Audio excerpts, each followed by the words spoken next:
च सर्वं यश्चादितिष्ठति स्वर्यश्च स केवलं तस्मै ज्येष्ठाय ब्रह्मणे नमः। तस्मै ज्येष्ठाय ब्रह्मणे नमः। तस्मै ज्येष्ठाय ब्रह्मणे नमः। तीनों कालों का जिसे पूरा यथावत जान है, सृष्टि सारी में प्रतिष्ठित बस वही भगवान है स्वयं सुख रूप केवल मुक्तिदाता नाम है। उस महात्म ब्रह्म को श्रद्धा समेत प्रणाम है। जिस बुद्धि को मांग के साधु संत सुजान, उस बुद्धि का हे प्रभु देना हमको दान। वेद स्वाध्याय सत्संग करते रहो, वेद स्वाध्याय सत्संग करते रहो। एक दिन प्राप्त सद्ज्ञान हो जाएगा, शांति होगी परम भ्रांति मिट जाएगी, पाप तापों का अवसान हो जाएगा।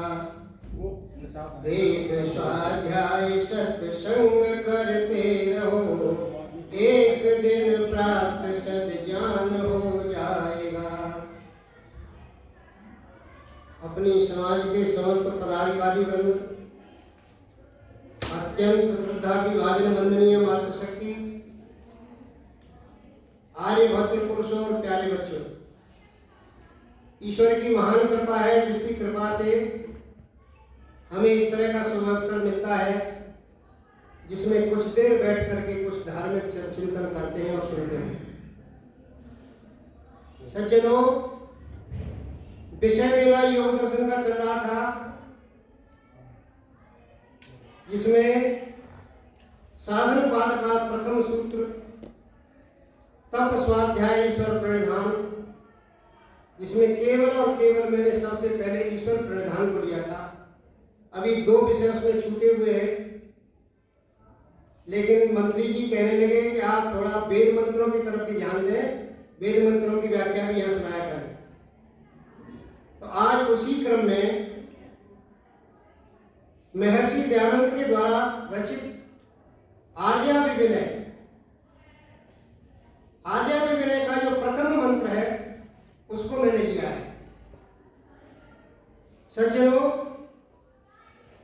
आर्य को कैसे ईश्वर की प्रार्थना करनी चाहिए, इस मंत्र के अंदर ये दिया हुआ है कि आर्य को कैसे प्रार्थना करनी चाहिए। महर्षि दयानंद ने इस मंत्र की व्याख्या में बड़ा कमाल किया है।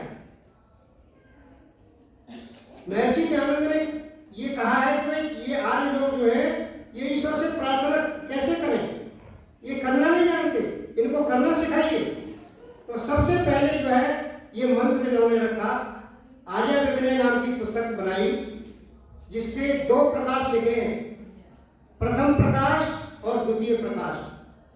प्रथम प्रकाश में ये ऋग्वेद के मंत्रों को लिया है और द्वितीय प्रकाश में यजुर्वेद के मंत्रों को लिया है। जो विनियोग किया है वो बहुत ही उत्तम कोटि का विनियोग है। सज्जनों, पहला मंत्र है सन्नः मित्रो संवरणः शम्नो भवतु अर्यमा शम्न इंद्रो बृहस्पति शन्नो विष्णुरुक्रमः। ये मंत्र ऋग्वेद में भी है और यजुर्वेद में भी है। सज्जनों, ऋग्वेद में प्रथम मंडल के 90वें सूक्त का 9वां मंत्र है। इसके देवता विश्वदेवा हैं। विश्वदेवा ईश्वर को कहते हैं। इसकी जो सामग्री है वो ईश्वर है, ईश्वर के विषय में ही बताया गया है।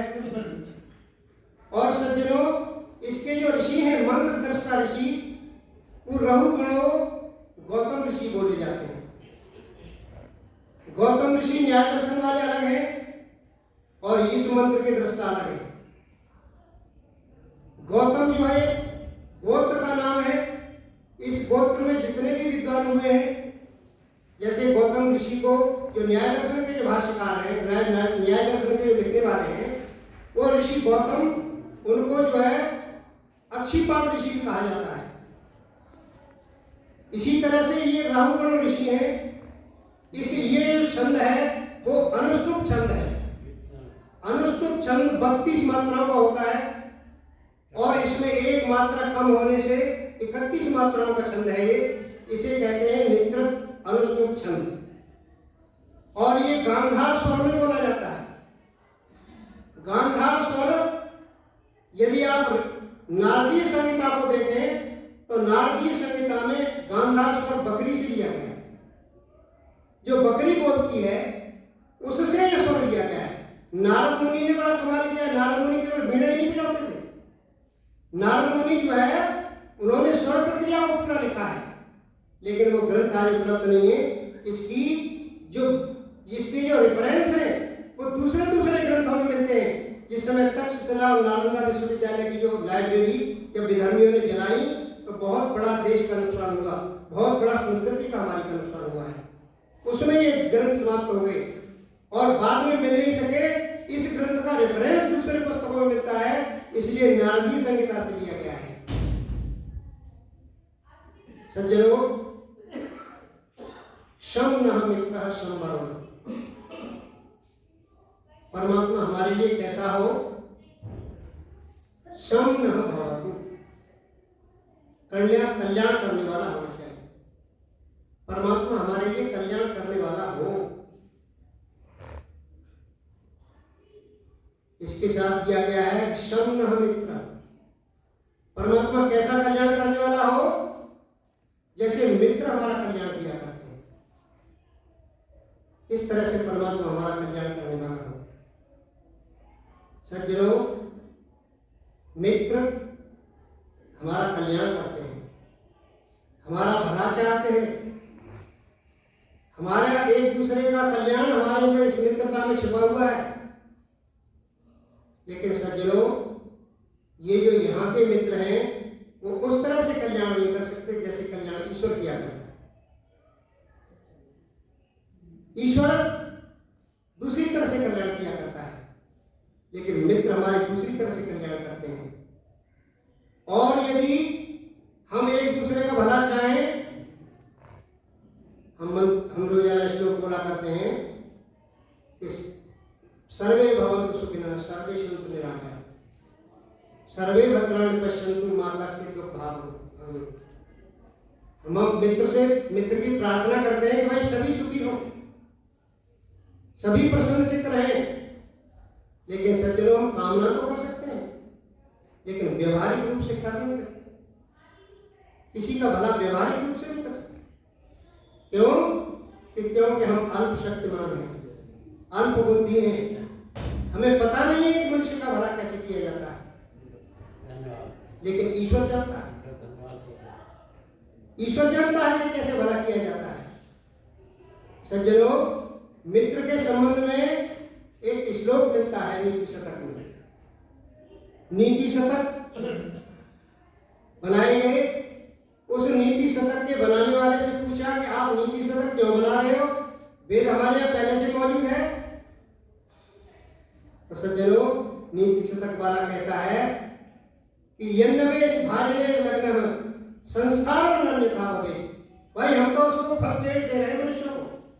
जब कोई चोट लग जाती है ना, तो सबसे पहले फर्स्ट एड दी जाती है। डॉक्टर के पास पहुंचने से पहले कोई फर्स्ट एड दी जाती है। नीति शतक वैसे ही काम करते हैं, लेकिन वेद के अनुसार नहीं। वेद के अनुसार है तो सही, लेकिन वेद जैसा कल्याण नहीं करते। एक नीति शतक का श्लोक सुनिए। पापन निवारयति योजयते हिताय। मित्र की परिभाषा की कि पापन निवारयति योजयते हिताय और गुह्यं गुह्यति गुणान् प्रकटीकरोति आपदगतं जहाति ददाति काले सन्मित्र लक्षणमिदं प्रवदन्ति सन्तः।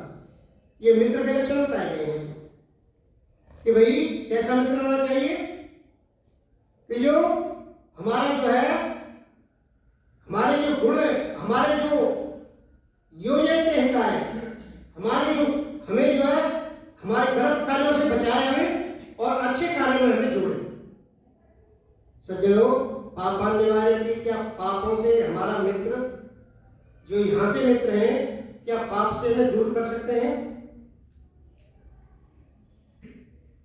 पाप की परिभाषा पहले आप समझ लीजिए कि पाप होता कहाँ पर है।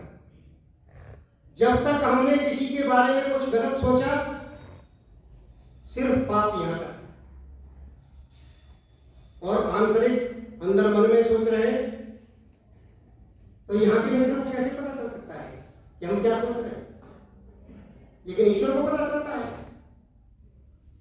सज्जनों, जिस समय वो पाप जो है कर्म में तब्दील हो गया, हमने कोई किसी का बुरा कर दिया तो वो दुष्कर्म हो गया, वो पाप जो है दुष्कर्म में परिवर्तन हो गया और उसका फल अवश्य में मिलेगा, उसका कोई रोक नहीं सकता।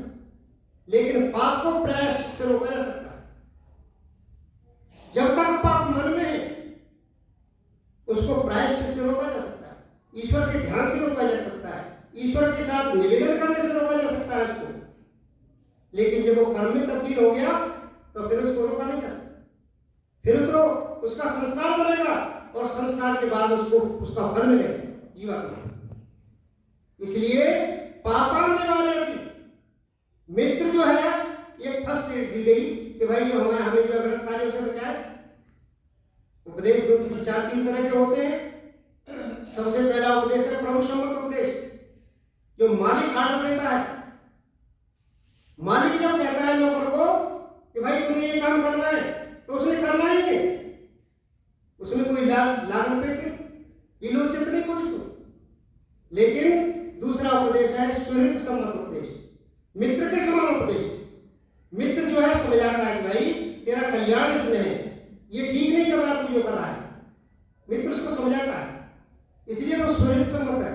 और तीसरा है कांता सम्मत उपदेश, जो पत्नी समझाती है, धर्मपत्नी जब समझाती है वो भी बड़ी जल्दी समझ में आ जाती है।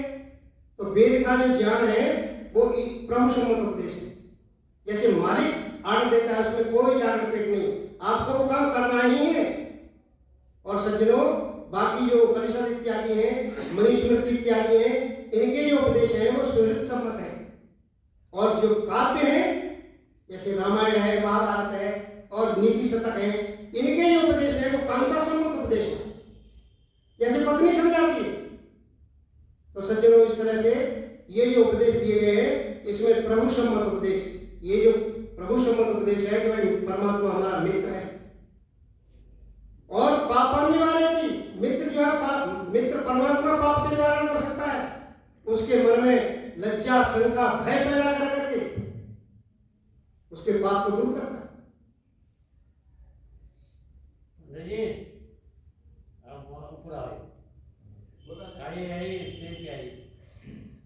आइए आ जाओ, आइए कह रहे हो सर।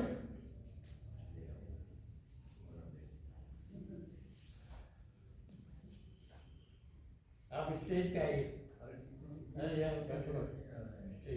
मानव की क्या पशुओं को भी वो परम पिता चेताता है, उत्साह और लज्जा शंका उनके भी दिल उपजाता है। परमात्मा के अंदर एक ताकत है, वो हमारे अंदर जब कोई गलत कार्य हम पर सोच रहे हैं तो लज्जा शंका भय पैदा कर करके उनको रोकता है।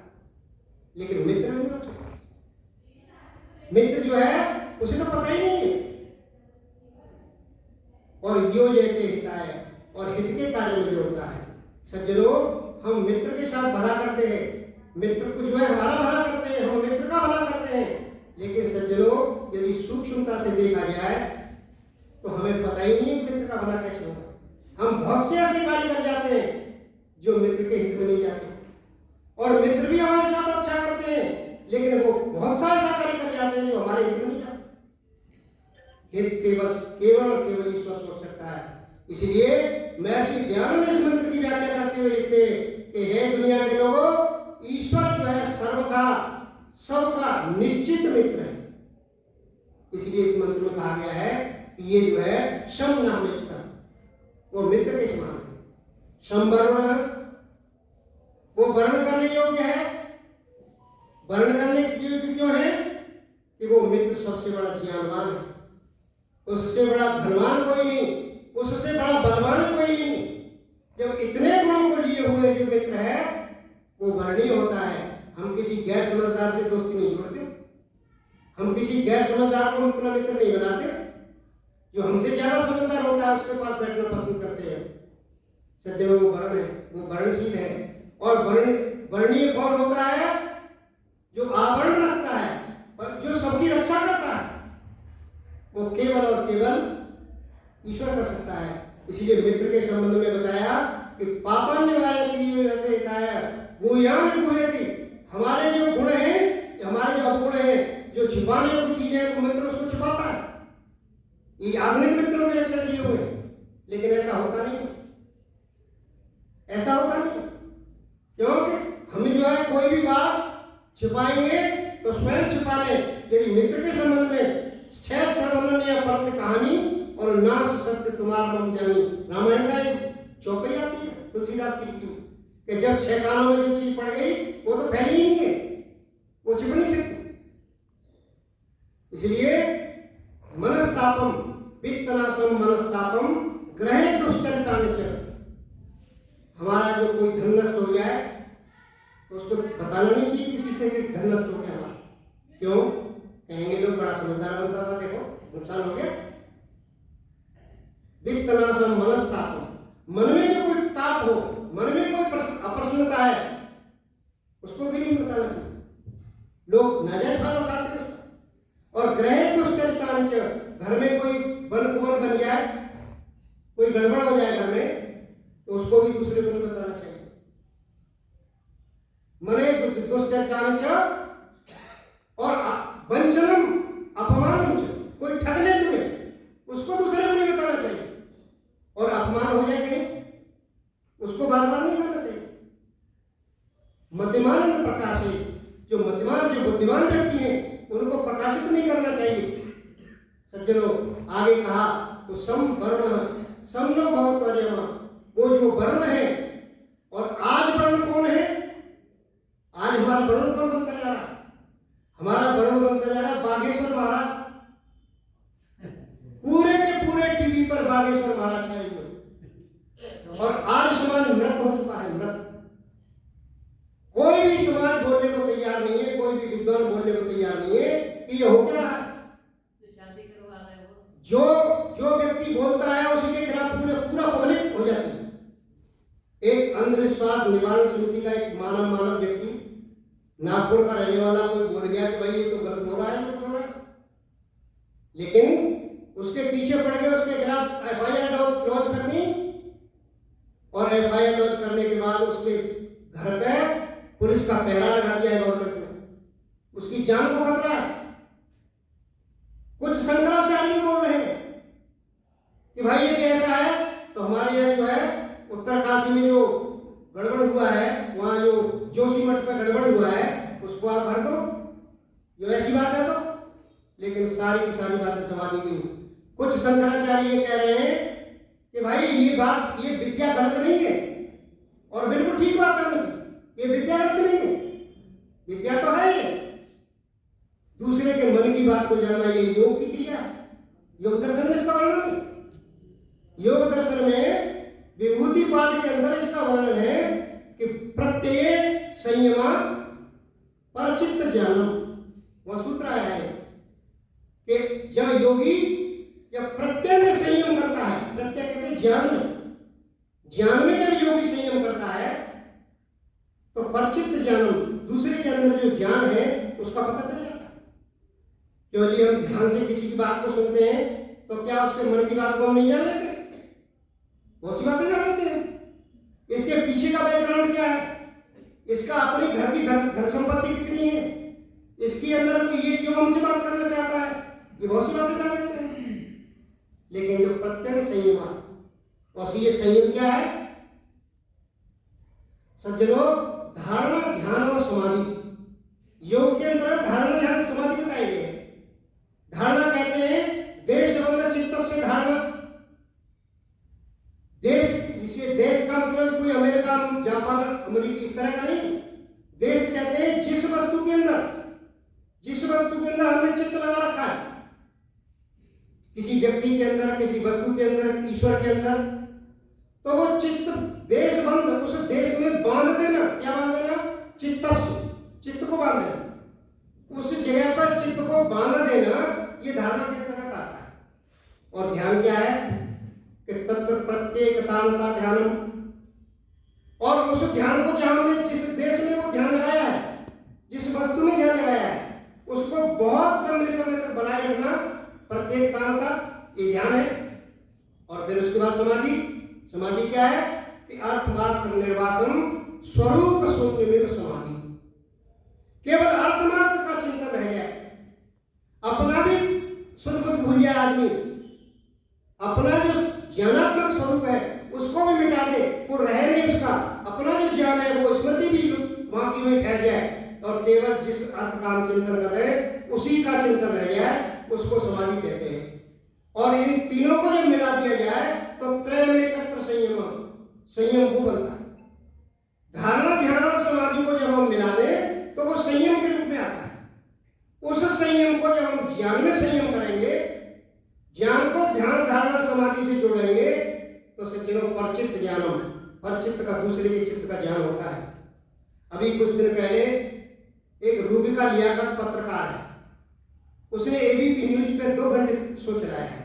एक मानुषी नाम की एक महिला है जिसने अपने पिता से उस विद्या को सीखा है, और बिल्कुल साक्षात उसने करके दिखाया है। ऑडियंस बैठे हुए हैं, उनके पूछा, एक सज्जन से कह दिया गया कि भाई आप मन में सोच रहे हो जो सोचना है तुमने, और उस बच्ची ने लिख के दिखा दिया कि तुमने ये सोचा है। उसने लिख के दिखा दिया कि तुमने ये सोचा है। पहले तुम गोवा गई, गोवा से तुम यहां चले गए, यहां से तुम ये आए, और अब तुमने ये सोचा है। सज्जनों, कम से कम 20 प्रमाण उसने प्रस्तुत किए हैं जो दूसरे के। एक शंकराचार्य जो है वो भी लाइन पाए, जो हनुमानगढ़ी के महंत हैं अयोध्या के, वो भी लाइन पाए, और उन्होंने कहा कि भाई मेरे मन की बात बताओ तो मैं बताऊं, जानू तुम्हारा। तो बोला स्वामी जी सोच लीजिएगा। उन्होंने सोचा, और सोचने के बाद उसने पूरा का पूरा लिख के बता दिया कि आपने ये सोचा। तो संत दंग रह गया, ऐसा हो कैसे जाए। तो फिर उसने बताया कि ये योग की क्रिया है, यौगिक क्रिया है, गलत नहीं है, लेकिन इसके आगे जो बागेश्वर महाराज कहते हैं कि तुम्हारे पास ये समस्या तुम्हारी दूर हो जाएगी, ये गलत। लेकिन आज समाज बोलने को तैयार नहीं, आज समाज को नहीं बोल रहा, क्योंकि आज समाज मृत प्राय हो चुका है। कोई भी विद्वान बोलने को नहीं, कोई संगठन बोलने को तैयार नहीं है। क्यों? ये क्या हो गया? आज समाज के पास तो बड़ी बड़ी विभूतियां हैं। हम यज्ञ करते हैं सज्जनों, इस यज्ञ में मंत्र आपने देखा होगा, अयम यज्ञो भुवनस्य नाभि, ये यजुर्वेद का मंत्र है। अयम यज्ञो भुवनस्य नाभि, हमने यज्ञ किया है, और यज्ञो वही श्रेष्ठतमम कर्म। सतपथ ब्राह्मण में लिखा हुआ है कि संसार में सबसे बड़ा जो कर्म है वो यज्ञ है। क्यों जी? हम 40 वर्ष से यज्ञ कर रहे हैं, क्या वो श्रेष्ठता हमारे अंदर आई है? क्या हमारा झूठ, क्या हमारा जो फरेबी, और क्या हमारे जो दूसरे दूर हुए हैं? सज्जनों, श्रेष्ठ कर्म हमने किया और हम स्वयं श्रेष्ठ नहीं बने। जब श्रेष्ठ कर्म करने वाला व्यक्ति स्वयं भी श्रेष्ठ बनता है, क्योंकि श्रेष्ठ कर्म करने वाला श्रेष्ठ नहीं बनेगा। लेकिन यज्ञ का मतलब हमने नहीं समझा। हम जो क्रिया करके आए हैं, अयम यज्ञो भुवनस्य नाभि, यदि केवल भौगोलिक दृष्टि से हम देख लें कि जो कुंड बना हुआ है, ये भुवन की नाभि कैसे हुआ? नाभि उसे कहते हैं कि जब हम गर्भावस्था में होते हैं तब नाभि से हमें भोजन मिलता है और हमारा पोषण होता है नाभि से। लेकिन जब गर्भ से बाहर आ जाते हैं तो फिर नाभि चक्र फिर भी दुरुस्त रहना चाहिए। नाभि चक्र जो है वो दुरुस्त रहना चाहिए हमारा। नाभि जब बिगड़ जाती है तो व्यक्ति का स्वास्थ्य ठीक नहीं रहता। तो सज्जनों, जो व्यक्ति यज्ञ नहीं करते उनकी नाभि तो खराब होनी चाहिए ना। लेकिन ऐसा तो नहीं देखने में आ रहा। जो व्यक्ति बिल्कुल ये नहीं करते वो हमसे बढ़िया दिखाई देते हैं। हमारे अंदर क्या परिवर्तन आया है जी? सज्जनों, हमने भुवनस्य नाभि का सब मतलब नहीं समझा।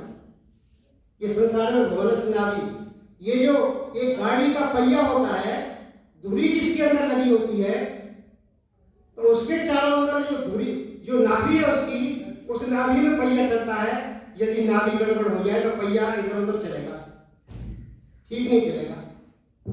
लेकिन क्या हमने ये देखा है कि निजी जी के बिना हम ठीक चल रहे हैं कि गलत चल रहे हैं? सज्जनों, हमने उस यज्ञ का मतलब नहीं समझा। महर्षि दयानंद ने यज्ञ के 3 मतलब बताए हैं कि देव पूजा, संगतिकरण और दान। हमने देव पूजा की। कौन से देवों की पूजा की हमने? जड़ देवताओं की पूजा। और पौराणिक हिंदू क्या करता है? वो भी जड़ की पूजा कर रहा है। लेकिन हमारे अंदर विशेषता ये है कि हमारे जो देवता हैं वो साक्षात देव हैं, और उसके अंदर वो जो पूजा करते हैं वो देव नहीं है। उससे ये देव प्रसन्न नहीं होंगे जो जिससे हम प्रसन्न करके आए। ये विशेषता है इसके अंदर। लेकिन सज्जनों, क्या महर्षि दयानंद ने एक ही तरह के देव बताए हैं क्या? क्या जड़ देव भी बताए हैं महर्षि दयानंद ने? महर्षि दयानंद ने चेतन देव भी बताए हैं। उन चेतनों की पूजा हमने छोड़ दी, और चेतन की पूजा साधु अपने देश में 3.5 करोड़, और देश क्या कर सके इस भारत की ओर, हट्ठे कट्ठे साधु बन के घूम रहे और चिरंजीते हैं। सारे के सारे अवगुण भरे हुए हैं, और कुछ पूछो तो ध्यान नहीं है उनको। ऐसे लोग भी सनातन धर्म में चले हुए हैं और सनातन धर्म को लगातार बढ़ा रहे हैं। सज्जनों को कैसे धर्म नहीं बढ़ेगा जिसके 3.5 करोड़ प्रचारक हों? लेकिन हमारे प्रचारक हैं कि गुरुकुल से विद्यार्थी निकला, कोई समाज उसको जगह देने को तैयार नहीं। आज मेरे गांव के 5 बच्चे मुझे देख करके सबसे पहले आज समाज में बना रहा हूं। कोई आज समाज नहीं था, और मुझे देख करके वो 5 बच्चे जो है प्रभात आश्रम में दाखिल करवा दिए लोगों ने। मैंने कहा भाई ब्राह्मण हो तुम, 350 परिवार ब्राह्मणों के हैं, और तुम सारे शूद्र हो, ऐसे काम करते हो कि जिससे ब्राह्मण के उचित नहीं है। तो मैंने कहा कुछ बच्चे जो आपके जो न पढ़ने वाले हो तो मुझे दीजिए, मैं गुरुकुल में दाखिल करवाऊंगा। तो मेरी मान करके प्रभात आश्रम में दाखिल कराए, और 5 के 5 बच्चे प्रोफेसर हो चुके हैं। सज्जनों, 5 बच्चे, उनको देख करके और कह रहे हैं कि भाई हमारे बच्चों को भी दाखिल करवाओ। वहां तो बड़ी अच्छी पढ़ाई थी, लेकिन कोई भी आज समाज की तरफ नहीं था। मैंने उनसे कहा कि भाई अब हम 6 हो गए हैं, पहले मैं अकेला था और ब्राह्मणों से टकता था मैं जा करके, लेकिन अब तो तुम 6 मेरे साथ हो, 5 ब्राह्मण के बच्चे हैं, तो फिर अब चलो आज समाज बनाते हैं गाँव में, मैं भी पैसे से व्यवस्था करूंगा पैसे की। सज्जनों कहते हैं कि हमारे गांव के लोग कहते हैं कि भैया तू अपने ज्ञान को अपने पास ही रख, हमें जरूरत नहीं है ज्ञान की, तू तो हमारी दावत भी बंद कर देगा।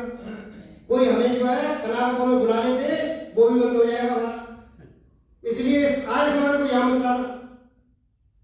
सज्जनों, आज समाज की विफलता है कि ऐसे ऐसे आडंबर हमारे देश के अंदर चल रहे हैं, उसमें कोई भी सच्चाई नहीं है। लेकिन सारा का सारा हिंदू समाज एकजुट होकर के, एक हिंदू को एकजुट होना चाहिए, लेकिन इस बात पर नहीं, हिंदू को एकजुट होना चाहिए, ये बात ठीक है, लेकिन क्या आडंबर पर एकजुट हो जाओगे आप? सज्जनों, ये हमारी बहुत बड़ी नाकामी है आज समाज की है।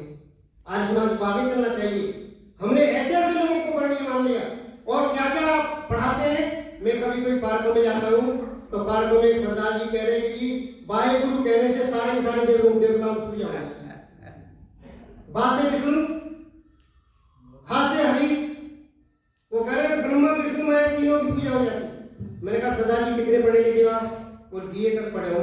मैंने कहा हिंदी पढ़ी है आपने? हाँ हिंदी पढ़ी है BA तक। तो मैंने कहा ये विष्णु कहाँ से निकाल दिया? बा से ये कहां से निकाल दिया? ये तो शब्द ही नहीं है इसमें, विष्णु ये तो विश्व शब्द है इसके अंदर। तो कहने लगे नहीं ऐसे ही। सज्जनों, मैंने कहा तुम गुरुवाणी पढ़ते हो, तुम तो गुरुवाणी नहीं पढ़ते, ऐसा लगता है। गुरुवाणी में कहा कि जो नर में मुझको ईश्वर उचरे तो न गेह घोर नरक में पड़े। मैं हूँ सब ईश्वर का दासा और देख लाया जगत तमाशा। मैंने कहा भाई गुरुवाणी मेरे कान में तो पड़ गई, मैंने तो मान ली गुरु की बात। मैंने कहा गुरु नानक की बात मैंने मान ली। उन्होंने कहा कि भाई मैं ईश्वर का दास हूँ तो मैं भी ईश्वर का दास बन के गुरु नानक की तरह ईश्वर का ध्यान करता हूँ। मैंने तो मान ली भाई, तुम माथा टेकते रहो सारे के सारे नरक में जाओगे। मैंने कहा सारे के सारे। जो गुरु नानक की बात को नहीं मानोगे तो तुम कहाँ रहोगे बताओ। आज ये ड्रामा क्योंकि आर्य समाज की विफलता है। आर्य समाज उस तरह से प्रचार नहीं कर पाया। आर्य समाज केवल मंत्री प्रधान बनने में रह गया। जो वेद का काम आर्य समाज को ऋषि ने दिया हुआ था, परोपकारी सभा को दूसरा काम दिया हुआ था। उन्होंने उनको साहित्य छापना, उनको साहित्य को वितरित करना, विद्वान तैयार करना, ये उनका काम था। और जब तक जीवित रहे डॉक्टर धर्मवीर पूरा काम सुचारू चला। अब भी चल रहा है वहां, लेकिन उतनी गति नहीं है उसके अंदर। धीरे धीरे गति आ रही है लेकिन गति नहीं है। लेकिन आर्य समाज ने वेद का प्रचार बिल्कुल बंद कर दिया। आज आर्य समाज वेद का प्रचार करना नहीं चाहता। इसके दूसरे कार्य हो गए। कोई बरात घर खोल के बैठ गया है, कोई जो है अपने आर्य समाज को उठा रहे टेंट हाउस बना दिया। ये गीता कॉलोनी आर्य समाज है जमलपाल में, उन्होंने सबसे पहले वो आर्य समाज जो है वो उठाना शुरू किया। कभी ब्याह को बरातों को धीरे धीरे करके वो टेंट का सामान वही रखने लगे और फिर वो मंत्री प्रधान बन गए वो, और परमानेंट टेंट हाउस बन गया है। उसको कोई उठा नहीं सकता, सभा भी नहीं उठा सकती। आज आर्य समाज में ये दुर्गति हो रही है। आपके आर्य समाज में कितना बड़ा हॉल भरा रहता था, आज क्या हो गया है इसको। दिन रोज जो व्यक्ति चला जाता है उसके घर से निकल के कोई आदमी आता नहीं। सज्जनों, हम किसको वर्णीय मान रहे हैं? समनामेत्र संवर्ण समलो भवत्वर्य। वो परमात्मा अर्यमा है। अर्यमा किसे कहते हैं? कि यो आर्यन बनने आर्यमा, जो आर्य को मानता है, आर्य का सम्मान करता है, वो अर्यमा है। परमात्मा आर्यमा है, परमात्मा आर्य का सम्मान करता है। महर्षि ज्ञान में लिखते हैं कि परमात्मा जो है, हे पक्षपात रहित धर्म न्यायकारी, हे न्याययुक्त सुख के देने वाले परमेश्वर, इस आर्यमा का अर्थ करते हैं। आर्यन बनने के जो न्यायाधीश आर्यों का सम्मान नहीं करे, जो श्रेष्ठ व्यक्तियों का सम्मान नहीं करे, जो समाज में गतिशील व्यक्ति है, जो समाज में ज्ञानवान व्यक्ति है और ज्ञान को अपने आचरण में ढालता है, ऐसा जो आर्य है, जब उसका केस किसी कोर्ट में पहुंच जाए और सब उसका जो है न्यायाधीश उसको हरा दे, तो वो आर्य का हुआ? आर्य नहीं हुआ। आर्यमा तो उसे कहते हैं जो आर्य का सम्मान करे।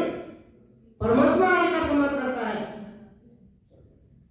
लेकिन हम जो है, हम परमात्मा, हम ईश्वर के उस गुणों को धारण नहीं कर रहे, हम सम्मान करने को तैयार नहीं। सज्जनों, हम आर्य का सम्मान नहीं कर रहे। आज कोई भी समाज इस तरफ चलने वाला नहीं है। अर्यमा छोड़ दिया सबने, आर्य का सम्मान नहीं कर रहे हम लोग। ये कैसे भवन की नाभि बनेगा ये चीज? जब तक हम आर्य लोगों को अपने साथ नहीं जोड़ेंगे, दूसरे अच्छे लोगों को साथ नहीं जोड़ेंगे हम, तब तक ये कैसे हम चलेंगे? कैसे भवन की नाभि बनेगा? ये भवन की नाभि नहीं बन सकता। आर्य ये जो भाई श्रेष्ठतम कर्म, वो श्रेष्ठतम कर्म नहीं हो सकता। उसका केवल भौगोलिक कार्य नहीं है। केवल भौगोलिक दृष्टि से हम देख लें तो हजारों लाखों ये जिसाना बनी हुई है, वो क्या वो सभी भुवन की नाभि है? भुवन की नाभि नहीं है। भुवन की नाभि तो ये विचार है। महर्षि ने क्रांति की है। महर्षि का जो क्रांतिकारी दर्शन है, महर्षि से सीखा क्या हमने? सज्जनों, को बता सकता है आप लोगों में से महर्षि से अब तक हमने क्या सीखा? 40-40 वर्ष से सुनते चले आ रहे हैं। क्या सीखा महर्षि से? कोई कहता है कि हमने तो मूर्ति पूजा का खंडन सीख लिया, कोई कहता है कि हमने तर्क करना बहुत सीख लिया महर्षि से। लेकिन सज्जनों, यदि महर्षि से सीखना है तो जहां तक मैंने अपना सीखा है, नेविगेट करना सीखा महर्षि से। नेविगेट करना सीखिए महर्षि से। जो मार्ग निर्धारित हो गया, हमने उस मार्ग पर चलना है, चाहे कुछ भी हो। नेविगेशन सीखी। महर्षि नेविगेट करना जानते हैं। आप ये मत समझो कि किसी साधु को कोरोना नहीं होता। हम लोग ये समझ लेते हैं कि ये बाबा जी जो कपड़े रंग के घूम रहे हैं, इनको कोई समस्या नहीं होती। सज्जनों, पूरी समस्याएं उनको कोरोना भी होता है, उनको और तकलीफें भी होती हैं। और जहां साधु 10 साधु मिलकर के कोई संस्था बना के बैठे हैं, वो पैसे की प्रॉब्लम भी आती है और वहां ईगो प्रॉब्लम भी आती है, वहां दूसरी प्रॉब्लम भी आती है। लेकिन सज्जनों, वो नेविगेट करना सीख जाते हैं। वो सज्जनों, संसार में साधु लोग जितना हम लड़ेंगे समाज से, उतना हमारे अंदर नेविगेशन बढ़ेगा। हम समाज से दूर हो गए, हम मनुष्य समाज से दूर हो गए। चंद व्यक्तियों को इकट्ठा करके हम ये समझ लेते हैं कि हमारा समाज चला रहे हैं। आज समाज का क्या हो गया? जिस समय पहली पीढ़ी बनी थी, उस पहली पीढ़ी ने संसार भर में आज समाज फैला दिया, लेकिन आज हम जो संपत्ति बन गई उनको भी नहीं संभाल पा रहे। ये स्थिति बनती जा रही। हमारे यहाँ कैसे बने? महर्षि दयानंद सम्मान करते थे। कैसा सम्मान करते थे? पूना प्रवचन चल रहा है, पूना में प्रवचन चल रहा है ऋषि का, और ऋषि जो है ये देख रहे हैं एक व्यक्ति रोजाना उनके साष्टांग दंडवत करें, साष्टांग दंडवत कर रहा है। रोजाना प्रवचन में आता है, साष्टांग दंडवत करता है। एक दिन हाथ जोड़ के कहने लगा, स्वामी जी, मैं तो एक गरीब आदमी हूँ, आप मेहरबानी करके आज का भोजन मेरे लिए करो। महर्षि ने उनके प्रवचन में सामान्य व्यक्ति नहीं आया करते थे। राणा डे जैसा व्यक्ति, जो मद्रास उसका महाराष्ट्र हाई कोर्ट का चीफ जस्टिस, उनकी सभा में आया करता।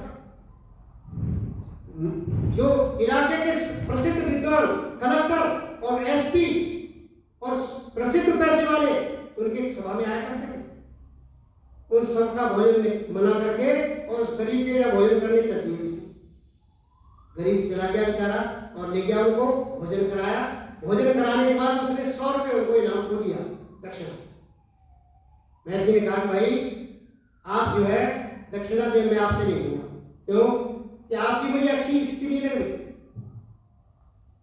आपकी अच्छी स्थिति नहीं है, इसलिए मैं दक्षिणा आपसे नहीं लूंगा। सज्जनों, दक्षिणा नहीं है किसी में। आज दक्षिणा की क्या हालत हो गई है?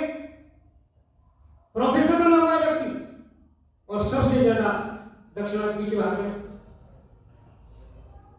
ये केवल श्रोतागण ही गड़बड़ नहीं है। यदि सूर्य किसी गंदगी को नहीं हटा पा रहा, तो वो गलती सूर्य की है, किसी विद्वान की गलती है जो हमें समाज को नहीं जोड़ पा रहे। ऐसा नहीं है कि केवल समाज ही दोषी है, विद्वान भी दोषी है। आज महर्षि दयानंद के रास्ते पर कोई नहीं चल रहा। महर्षि दयानंद जैसे निष्ठा व्यक्ति, एक तटस्थ व्यक्ति थी कि भाई आप आर्यमा बनो, आर्यों का सम्मान करो, आर्यों का जो है अपने आर्यों को जोड़ो, लेकिन हमने वो काम नहीं किया। सज्जनों, आज का प्रवचन इतना रखता हूँ। अगली लाइन का प्रवचन करवाऊंगी, आपके सामने रखूंगा, क्योंकि समय ज्यादा हो गया है। इन्हीं शब्दों के साथ ओम शम।